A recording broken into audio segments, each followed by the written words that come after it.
What's going on, guys? Welcome to another one of my quick movie reviews. Tonight's movie review is the beginning of a series that I'm going to try and bust out before the 26th. On the 27th, the brand new Jigsaw movie comes out, which I guess is supposed to be a prequel to all the Saw movies.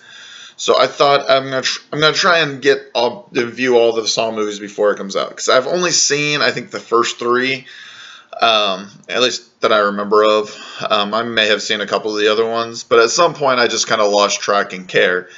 But tonight I watched the very first Saw. I went actually out and bought the Saw collection. It's only $6 for all 7 movies at Vintage Stock. Huge deal. So if you guys can find that, definitely worth the $7. $6 for the 7 movies. But, so the very first Saw movie is literally one of my favorite horror films of all time. It is literally top 5, on the list. I mean, it is up there. It was completely different and revolutionary than many horror films that came out around that time. And I think that's why I loved it. It was, you know, there wasn't extremely gory. It wasn't... I mean, it was different. It had these ideas, this premise that, you know, either you do this or this, and you can live. I mean, this person that you're helping out isn't necessarily the greatest person on the face of the earth either, but you've got to make these choices. And it's something we all live with every single day. Should I do this or should I do that? In these decisions, it's just amplified to the extreme in Saw, to say the least. I mean, nobody really has the decision to either cut their leg off or, you know, whatnot. But the ending is always one of my favorite endings of all time.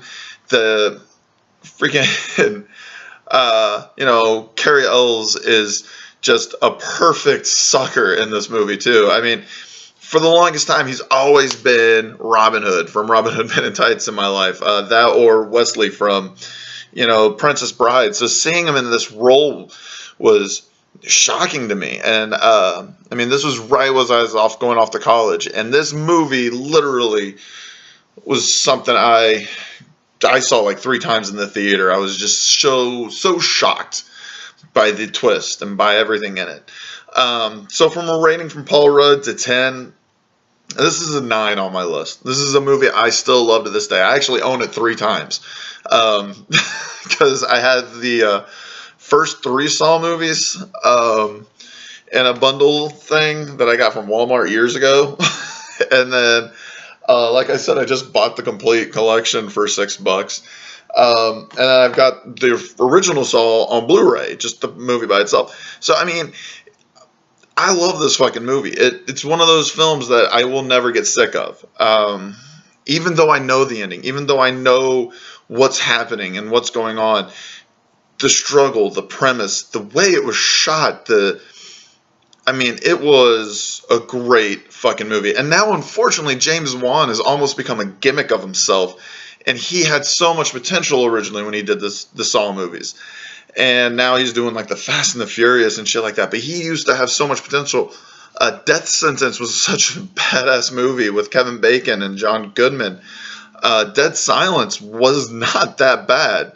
But James Wan literally just became a joke of himself. And he hasn't really done much to this day. I am hopeful for Jigsaw. It's going to be terrible. I have a feeling it's going to be kind of bad. But I don't know. Could be fun, and it could be exciting. You might be able to revamp the series. I don't know. Probably not, though. Alright, guys. Subscribe to my channel. Leave me any requests, like always. Party on, guys. Rough loss for the Chiefs today, I know.